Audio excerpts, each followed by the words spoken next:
परमेश्वर के धन्य नाम की महिमा हो। प्रभात मनन के सत्र 1363 में आप सभी का बहुत ही विनम्रता के साथ स्वागत करता हूं।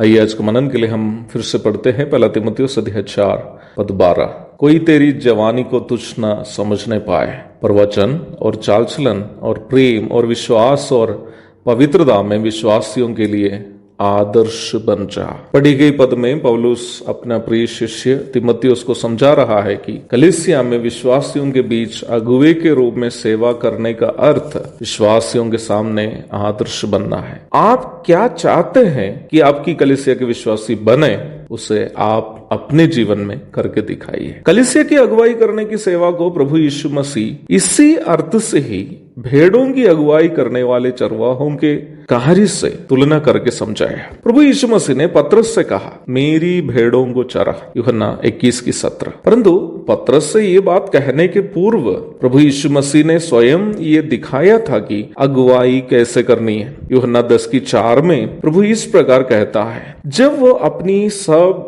भेड़ों को बाहर निकाल चुका है तो उनके आगे आगे चलता है और भेड़े उसके पीछे पीछे हो लेती है, क्योंकि वे उसका शब्द पहचानती है। मध्य पूर्व एशियाई देशों में जहां इस्राएल भी है, भेड़ों की अगुवाई करने की तरीका यह है कि चरवाहा आगे आगे चलता है और भेड़े चरवाहे के पीछे पीछे चलती है। प्रभु यीशु मसीह अगुवाई की सेवा के दृष्टांत के रूप में चरवाहा और भेड़ का उदाहरण इसलिए लिया ताकि कलीसिया की अगुवाई करने वाले ये समझे कि विश्वासियों के सामने भाषणबाजी करना अगुवाई नहीं है, बल्कि उनके सामने आदर्श बनना ही अगुवाई है। यही सच्चाई को अपनी पत्री में प्रेरित पतरस कलीसिया को याद दिलाते हुए हम उनकी पत्री में देखते हैं।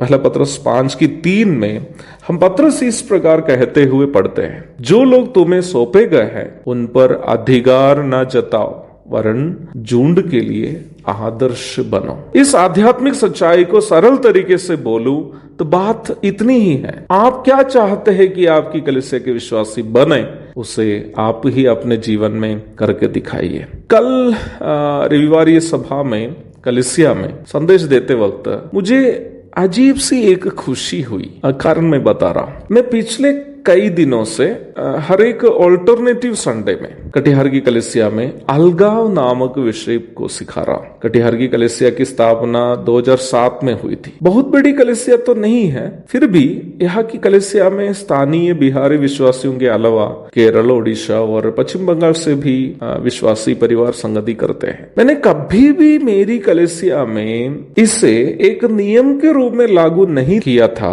कि विश्वासी लोग जेवर नहीं पहनना है। मेरी समझ से जेवर आदि नहीं पहनना बुनियादी बाइबल उपदेश का भाग नहीं है, बल्कि आत्मिक परिपक्वता का भाग है। इसलिए ही मैं इस बात को ज्यादा ध्यान नहीं देता था कि कौन जेवर पहन के आ रहा है, कौन पहन के नहीं आ रहा है। आत्मिक परिपक्वता एक दिन या 2 दिन में अचानक आप प्राप्त नहीं कर सकते हैं। दैट्स ए ग्रेजुअल प्रोसेस, क्रमानुसार की क्रिया है। यद्यपि मैं किसी से नहीं कहता था कि आप जेवर नहीं पहने, परंतु मेरी पत्नी या मेरी बेटी या मेरे घर के कोई भी सदस्य जेवर नहीं पहनते हैं। कल मैं अलगाव नामक विषय कलीसिया में सिखा रहा था और मैं बता रहा था निर्गमन की पुस्तक 33 अध्याय की 1 से 6 तक के पदों से इस्राएली मूर्ति पूजा से अलग होने के सिलसिले में जेवर पहनना कैसे छोड़ दिए थे, ये मेरा विषय था। या जो विषय मैं सिखा रहा था उसी सिलसिले में मैं ये बात भी सिखा रहा था।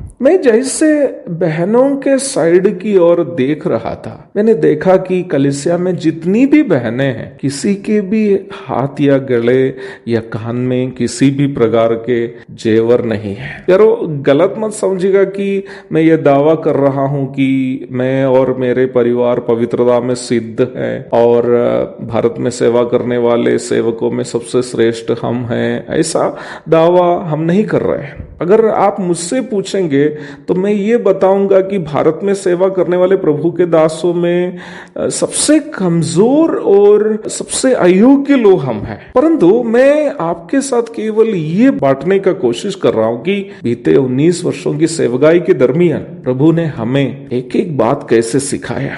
कोई भी विश्वासी कलीसिया में कमजोर हो जाता है, हम दोनों, मैं और मेरी पत्नी, अपने आप से पूछते हैं कहाँ हम चूक गए हैं कि वो विश्वासी कमजोर हो गया है। कहीं हमसे गलती होने से तो उसका विश्वास कमजोर नहीं हुआ? हम ये सवाल अपने आप से पूछते हैं, क्योंकि हम जानते हैं कि हमारी शिक्षा से ज्यादा हमारा जीवन विश्वासियों को प्रभावित करता है। परंतु ये बड़ी दुखजनक बात है कि अनेकों अगुओं की सोच यह है कि उनकी सेवकाई केवल भाषणबाजी करना और कलीसिया में रोटी तोड़ कर देना आदि है। मुझे सुनने वाले सुसमाचार प्रचारकों से और पास्टरों से मैं कहना चाहता हूँ, मेरे प्यारो, आप यदि चाहते हैं कि आपकी कलीसिया वचनानुसार की हो, आपकी कलीसिया के हर एक विश्वासी आत्मिकता में परिपक्व हो, प्रत्येक विश्वासी यीशु मसीह के समान जीवन बिताए, तो एक ही विकल्प है, आपको उस कार्य जो आप अपने विश्वासियों से उम्मीद करते हैं अपने ही जीवन में दिखाना है। क्योंकि